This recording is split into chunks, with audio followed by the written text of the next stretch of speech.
Hi friends, welcome back to my channel. ಎಲ್ಲರೂ ಹೇಗಿದ್ದೀರಾ? ನಾನು ಚೆನ್ನಾಗಿದ್ದೀನಿ. ಇದು ನೀವು ಚೆನ್ನಾಗಿದ್ದೀರಾ ಅಂತ ಅಂದ್ಕೊಂಡಿದ್ದೀನಿ. ಈ ವಿಡಿಯೋನ ನಾನು ಸಂಡೇ ಶೂಟ್ ಮಾಡಿದೆ, ಆದರೆ ಅಪ್ಲೋಡ್ ಮಾಡೋಣ ಅಂದರೆ ಆಗಲಿಲ್ಲ. ಯಾಕಂದರೆ ಸ್ವಲ್ಪ ಬೇಜಾರಲ್ಲಿದ್ದೆ. ಅದರಿಂದ ಅಪ್ಲೋಡ್ ಮಾಡೋಕ್ಕಾಗಿಲ್ಲ. ಎಡಿಟೆಲ್ಲ ಆಗಿತ್ತು, ಆದರೆ ವಾಯ್ಸ್ ಓವರ್ ಕೊಡಲಿಲ್ಲ. ಅದರಿಂದ ಅಪ್ಲೋಡ್ ಮಾಡಿಲ್ಲ. ಮತ್ತು ನೆನ್ನೆ ಸಂಜೆ ಸ್ನಾನ ಮಾಡ್ಕೊಂಡು ದೇವ್ರ ದೀಪ ಹಚ್ಚಿದ ಮೇಲೆ ಒಂದು ಸ್ವಲ್ಪ ಕಾಮ್ ಆಗಿದ್ದೀನಿ. ಸ್ವಲ್ಪ ಬೇಜಾರು ಹೋಗಿದೆ. ಅದರಿಂದ ಇವತ್ತು ವಾಯ್ಸ್ ಓವರ್ ಕೊಟ್ಟು ಅಪ್ಲೋಡ್ ಮಾಡ್ತಾ ಇದ್ದೀನಿ. ಹಾಗೆ ವಿಡಿಯೋ ನೋಡೋರು ಹಾಗೆ ನೋಡ್ಕೊಂಡು ಹೋಗೋ ಬದಲು ಒಂದು ಲೈಕ್ ಕೊಡಿ ಫ್ರೆಂಡ್ಸ್, ಪ್ಲೀಸ್ ಒಂದು ಲೈಕ್ ಕೊಡಿ. ಹಾಗೆ ಸಬ್ಸ್ಕ್ರೈಬ್ ಮಾಡದೆ ನೋಡ್ತಾ ಇರೋರು ಸಬ್ಸ್ಕ್ರೈಬ್ ಮಾಡಿ. ಇಲ್ಲಿ ನಾನು ಸಂಡೇ ಮಾರ್ನಿಂಗ್ ಆ್ಯಂಡ್ ಮಧ್ಯಾಹ್ನದ ರೋಟೀನ್ನ ಶೇರ್ ಮಾಡ್ತಾ ಇದ್ದೀನಿ. ನಾನು ಅವತ್ತು ಇಡ್ಲಿ ಮತ್ತು ಚಟ್ನಿ ಸಾಂಬಾರು ಮಾಡಿದ್ದೆ. ಇಡ್ಲಿನ ಸ್ವಲ್ಪ ಸ್ಟಫಿಂಗ್ ಮಾಡೋಣ ಅಂತೇಳಿ ಆಲೂಗಡ್ಡೆ ಬೇಯಿಸ್ಕೊತಾ ಇದ್ದೀನಿ. ಆಲೂಗಡ್ಡೆ ಬೇಯಿಸಿದ್ದೀನಿ. ಇನ್ನು ಇದನ್ನ ಒಟ್ಟು ಸುಲಿದು ರೆಡಿ ಮಾಡ್ಕೊತೀನಿ. ಎಲ್ಲ ರೆಡಿ ಮಾಡೋಷ್ಟರೊಳಗಡೆ ನನ್ನ ಮಗಳು ಎದ್ಲು. ನೋಡಿ ನೋಡ್ತಾರೆ. ಆಯ್ ಮಾಡು ಬಂಗಾರೆ, ಆಯ್ ಮಾಡ. ಮಗು ಎದ್ಮೇಲೆ ಸ್ವಲ್ಪ ಸಮಾಧಾನ ಮಾಡಿ, ಇಡ್ಲಿ ಆಗಿತ್ತು ಆಲ್ರೆಡಿ.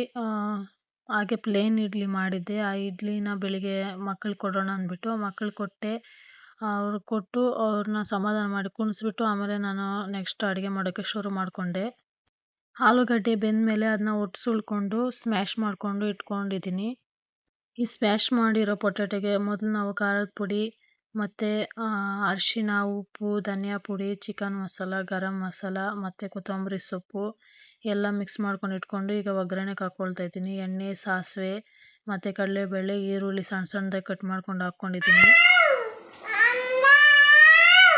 ಮಾರ್ನಿಂಗ್ ಟೈಮ್ ನನ್ನ ಮಗುನ ಯಾರೂ ನೋಡ್ಕೊಂಡಿಲ್ಲ ಅಂದರೆ ಇದೇ ಪರಿಸ್ಥಿತಿ. ಮತ್ತು ನನ್ನ ಮಗಳನ್ನ ಅಲ್ಲಿ ಮನೇಲಿ ಕೊಟ್ಬಿಟ್ಟು ಅವ್ರು ನೋಡ್ಕೊತಾ ಇದ್ದರೆ ನಾನು ಇಲ್ಲಿ ಅಡುಗೆ ಮಾಡ್ಕೊತಾ ಇದ್ದೀನಿ. ಈರುಳ್ಳಿ ಫ್ರೈ ಆದಮೇಲೆ ನಾವು ಆವಾಗಲೇ ಮಸಾಲೆಗೆಲ್ಲ ಹಾಕಿಟ್ಕೊಂಡಿದ್ದೆಲ್ಲ ಪೊಟ್ಯಾಟೋನ ಹಾಕ್ಕೊಂಡು ಇವಾಗ ಮಿಕ್ಸ್ ಮಾಡ್ಕೋಬೇಕು. ಖುಷಿಯಾಗಿತ್ತು ಬಂಗಾರೆ?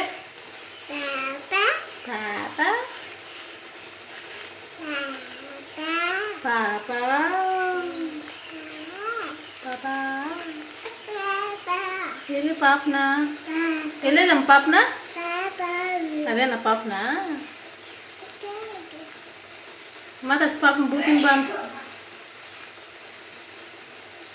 ಬೂತಿನ ಬಾ. ಇಡ್ಲಿ ನೋಡಿ ಹಿಂಗೆಲ್ಲ ಮೆಚ್ಕೊಂಡಿದ್ದೆ. ಹಿಂಗೆ ಮೆಚ್ಕಿದ್ದೆ ನೋಡಿ ಇಡ್ಲಿ. ಇಡ್ಲಿ.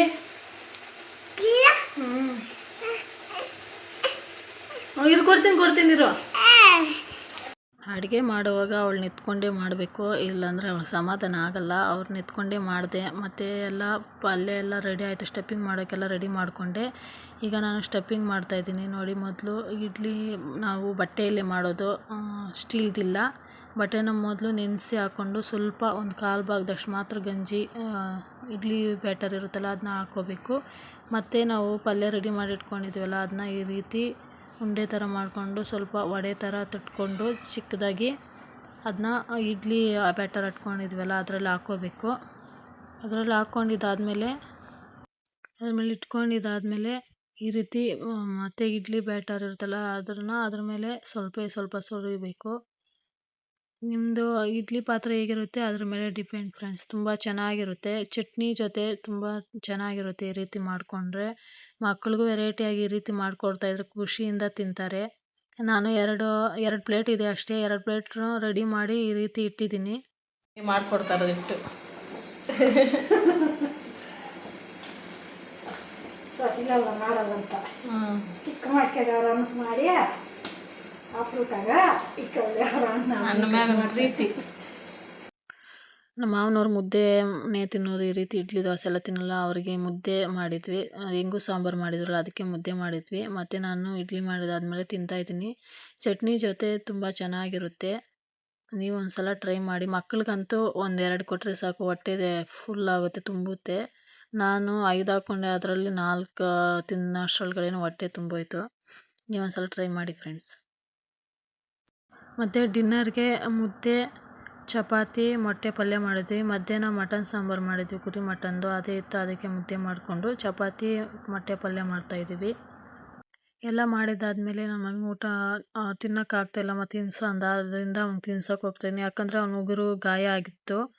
ಅದರಿಂದ ಆಮೇಲೆ ಅವನಿಗೆ ತಿನ್ನಿಸ್ಬಿಟ್ಟು ನೋಡಿ ಹೇಗೆ ತಿಂತಾ ಇದ್ದಾನೆ. ಕುತ್ಕೊಂಡು ತಿನ್ನು ಅಂದರೆ ಆಡ್ಕೊಂಡು ತಿಂತಾ ಇದ್ದಾರೆ. ಅವ್ರ ಅಣ್ಣನ ನೋಡಿಬಿಟ್ಟು ಅವಳು ಹಂಗೆ ಆಡ್ಕೊಂಡೇ ತಿಂತಾ ಇದ್ದಾಳೆ. ಇಬ್ರಿಗೂ ತಿನ್ನಿಸ್ಬಿಟ್ಟು ಆಮೇಲೆ ನಾನು ತಿಂದೆ. ನೋಡಿ ನಾವು ಅಡುಗೆ ಮಾಡ್ತಾಯಿದ್ರೆ ನಮ್ಮ ಗುಂಡು ಈ ರೀತಿ ಮಾಡ್ತಾ ಇರ್ತಾನೆ. ಏನಾದರೂ ಒಂದು ತೀಟ್ಲೆ ಮಾಡ್ತಾನೆ ಇರ್ತಾನೆ ಇವನು. ಕೆಳಗಡೆ ಏನು ಇಡೋಕ್ಕಿಲ್ಲ, ಎಲ್ಲ ಚೆಲ್ತಾನೆ ಇರ್ತಾನೆ.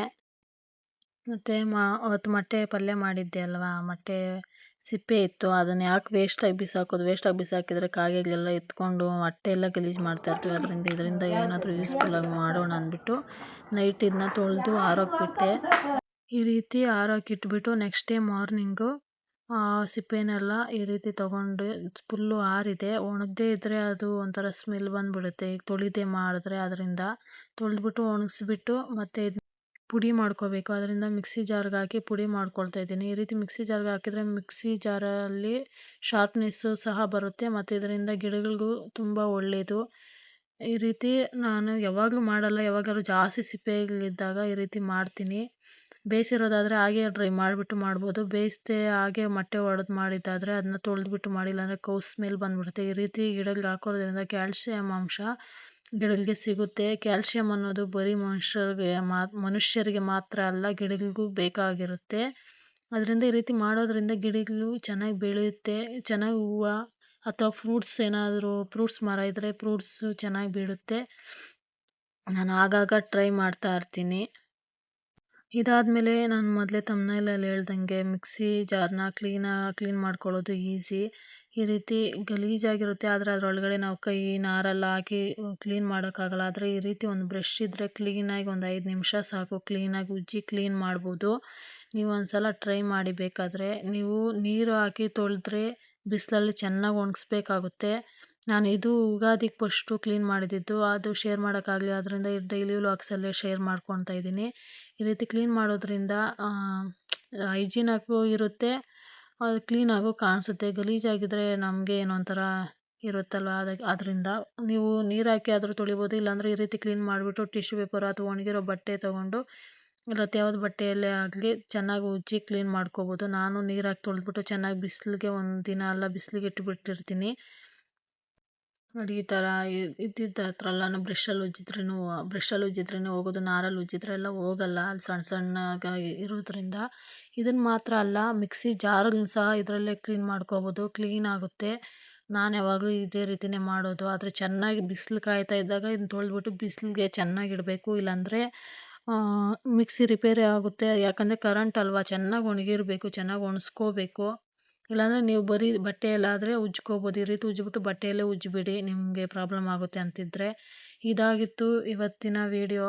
ಇಷ್ಟ ಆದರೆ ಲೈಕ್ ಮಾಡಿ ಫ್ರೆಂಡ್ಸ್, ಇಷ್ಟ ಆದರೆ ಲೈಕ್ ಮಾಡಿ, ಸಬ್ಸ್ಕ್ರೈಬ್ ಮಾಡಿ. ಹಾಗೆ ವಿಡಿಯೋ ನೋಡ್ಕೊಂಡು ಹೋಗೋ ಬದಲು ಒಂದು ಲೈಕ್ ಕೊಡಿ ಫ್ರೆಂಡ್ಸ್. ಹಾಗೆ ಟೈಮ್ ಇದ್ದರೆ ಕಮೆಂಟ್ ಮಾಡಿ.